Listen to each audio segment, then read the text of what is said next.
I want to hear some stuff from you because you told me there was a big old update from something we talked about a long time ago. That man, it's a distant memory, but do you know what I'm talking about? Can you talking about Paprium? The Paprium. Oh, the Paprium. Paprium. By what's the magical watermelon magical what's team the studio? Force. The magical team force of Watermelon Gang. What was the team? Watermelon team magical force. Magical Watermelon Force team gang. I thought it was like Magical Factory or Magical Bean Factory or something. Horrible name. Yeah. Well, Watermelon is the developer, and they turned that into the magical, the special magic team. Magical Game Factory or something? Something like that, yeah. Did Watermelon make that the RPG, the Sega Genesis? Pier Solar. Pier Solar. Pier Solar. Pier Solar. Yeah. Yeah, they made that. Okay, and cool. So their follow-up game, I mean, these guys already made a game. A legit people liked that Sega game. That released it on a Sega Genesis cartridge. And it was very successful. They did multiple pressings of it, which all sold out, and then they ported it. It was definitely popular because I have it like digitally on like 4 different systems. Right. Yeah. Once the Genesis cartridge versions was done, they did like an HD update of it and released it on modern consoles, and it was pretty successful. So their follow-up game was going to be, and you could switch the graphics from retro to HD with a little button. Yeah. And that like started becoming a popular thing after that. Right. That's really neat. I like that. So great success. And so their follow-up game was they did some polls to the users, like, what kind of game do you want? And the polls revealed that a brawler in the vein of Streets of Rage, Fighting Force 2. Exactly. That's exactly what everyone had in mind.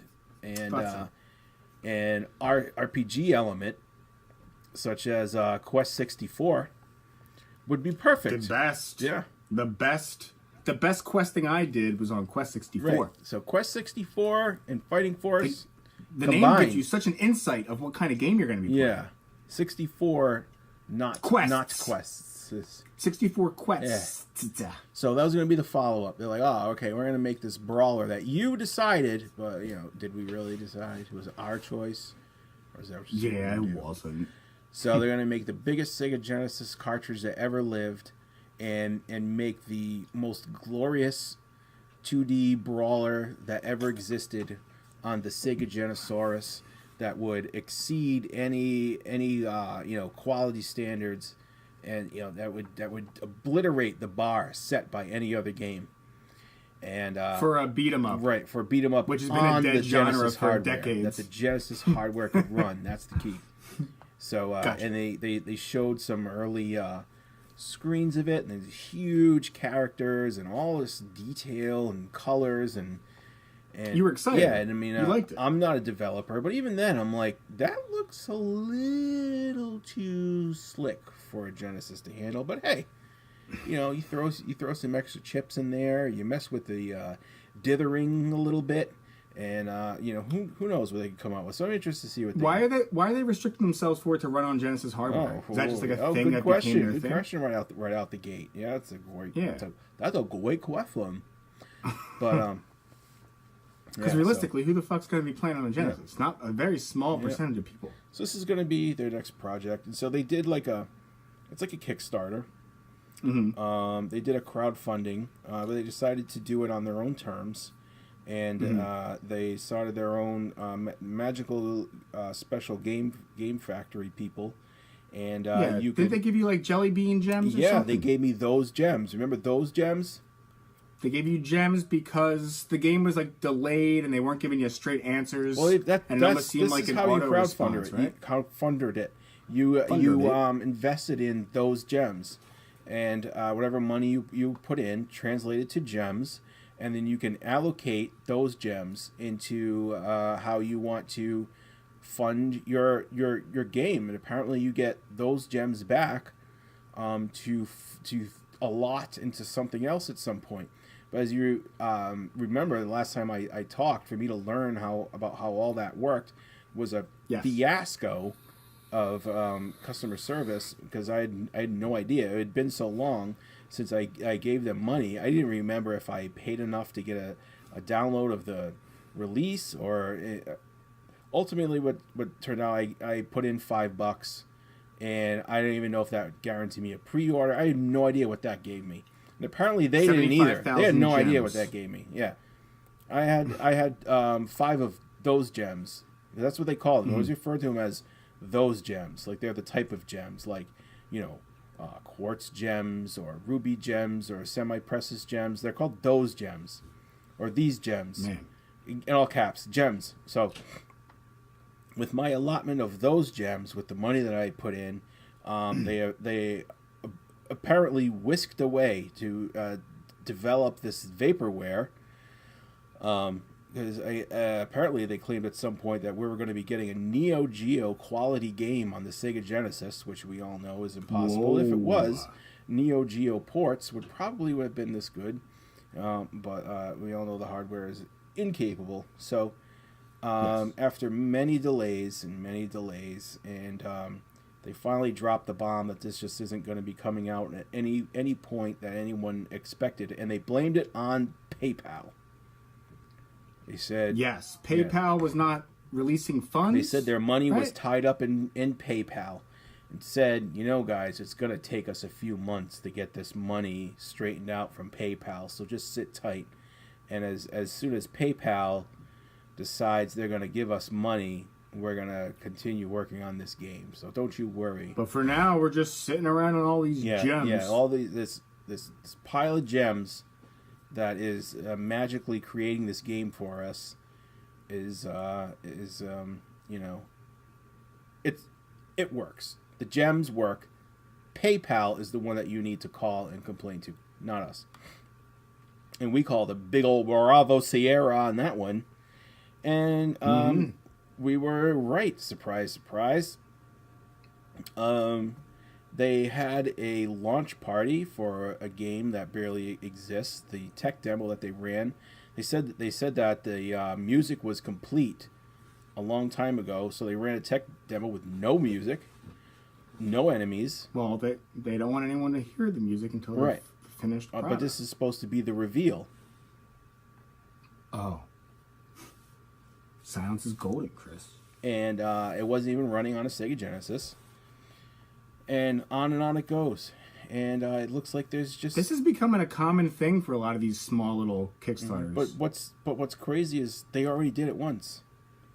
They can do it. They just botched this completely. If it was some company that rose out of nowhere and said, hey, we're going to do it too.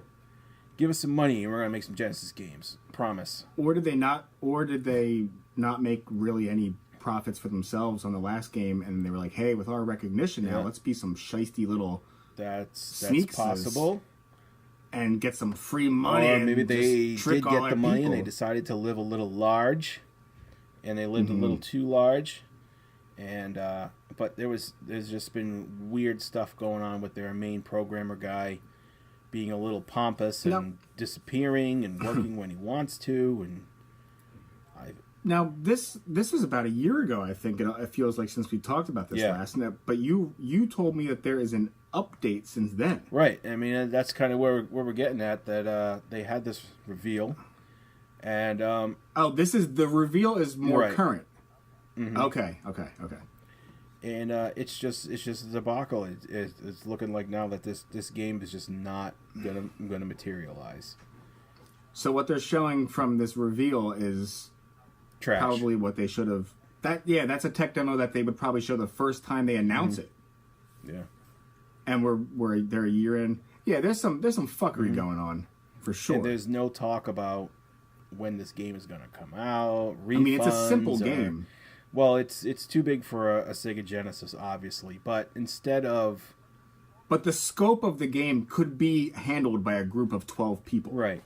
And if you wanted to abandon the Genesis hardware and just say, okay, this is a little too big for our britches, we're going to do a Dreamcast version and a Steam version. And then, like, as an investor, like, let's just say a realistic person. Let's say if I had bought enough of those gems to get myself a copy of the Sega Genesis version, and knowing how Kickstarters have a tendency to fail and just know what I'm getting into, if they had turned around and say, okay, look, we more than halfway into this game, we realized that a Sega Genesis is not going to be able to run this game. We're sorry, but we want to finish this game. So it's going to release on Steam, maybe at the most, current console download version, maybe even a physical Dreamcast version.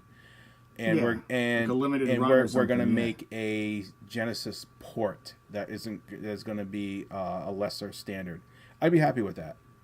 I'd say fine. I'd appreciate the honesty. I would say a lot of people would be happy. Don't you feel like the whole Genesis hardware thing is like, it's very cool to know that it can be played on old hardware, but like with like the fact that it might not ever come to be, and if the reason for that is because of the limitations of that hardware, then people would say fucking ditch the hardware and just make it retro-y. Because it's already looking cooler than the actual Streets of Rage 4 that's coming out. So, but that tells me that they can't even do that. Well, considering that the title of the game reminds me of like a weird medical instrument. The name's dumb. The name itself that's the first sign that they were in trouble, because that's just that name. And not only does it sound like a weird hospital term, but our next game it coming also up, doesn't. Paprium. Yeah, it doesn't.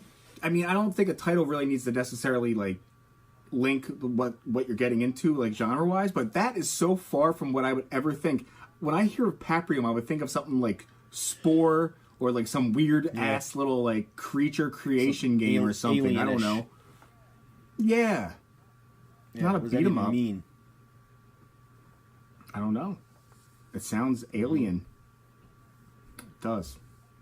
Okay. Well, that's good. Do you think it's ever gonna come to be? 50-50? It's not going to be the ultimate Sega Genesis. If it does come out, it's just not going to be what it was originally visioned as. It's just not.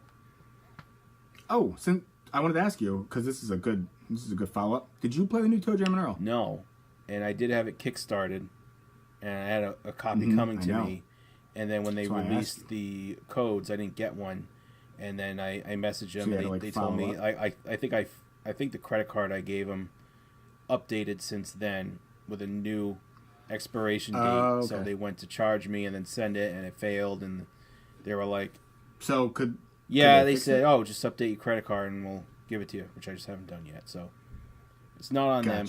Well, I think it looks pretty good. Reviews are pretty decent, and I think that'll be fun to play because it's just like Toe Jam and Earl 1. Yeah, it's more of the actual successor to the original game that they've wanted for a long time. And because Toe Jam and Earl 2 and 3 are very different from 2D 1. platformer. Sorry. 3 is an early 3D action platformer.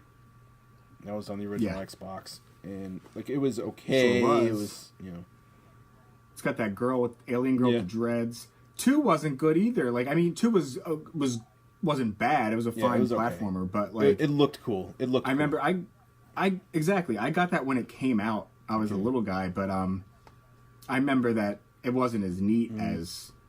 I mean, even for being a little kid, not really understanding like randomly generated levels and stuff, but you still understood that the concept, like that was a cooler scope of a game than the second one. Second one was just like I don't know, let's just do something easy because we don't know that's what Sega asked them to do. Like they made. Oh, I believe it because the characters are real marketable and stuff, and they wanted to make the audience probably platformers were more of a moneymaker, and so that's what they had to do. But it's I'm gonna check it out. Super fun. Art style is faithful. It's the only qualms are they kind of gimped on the animation a little bit. It kind of looks kind of hingy, puppety, marionette-ish. How's the music? Music's supposed to be good. Saying? Is it good? Yeah, cool. That was a big thing for. So it's just the animation looks kind of Flash animation-ish. So everything's kind of a little detached, hingy and floppy. Yeah.